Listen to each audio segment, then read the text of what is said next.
Dumaan ng walang paalam sa karagatan ng Mindanao ang 3 warship ng China. Nagsagawa naman ng Joint Air Patrol sa West Philippine Sea ang Pilipinas at Amerika. Narito ang report ni Brian Castillo. Kuha ito mula sa multi-purpose assault craft ng Philippine Navy habang binubuntutan ang mas malaking Renai-class guided missile warship ng China na binabaybay ang Sulusi kahapon. Hindi kalayuan sa Chinese cruiser, nakabuntot din ang Jiankai-class frigate at Fuji-class replenishment oil tanker ng People's Liberation Army Navy. Ayon sa Philippine Navy, unang pumasok sa exclusive economic zone ng Pilipinas ang 3 Chinese warships nitong February 1 hanggang sa makarating sa Mindanao. These 3 warships passed through our archipelagic waters. They were tracked as they passed through starting from Bajo de Masinloc, although isa pa lang doon. This ship was joined by 2 others east of Mindoro, going through Cuyo Island and passing through Sulusi.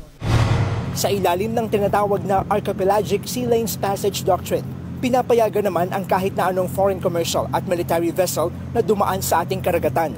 Pero ayon sa Navy, mabagal ang takbo ng mga barkong pandigma ng China.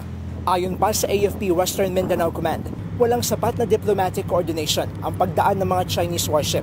Sinubukan nila itong radyohan, pero hindi raw sila sinagot ng maayos. The only reply given to Western Mindanao Command was that they are exercising freedom of navigation and innocent passage. Tingin ng ilang eksperto, nananadya ang China dahil may nais silang iparating na mensahe sa Pilipinas.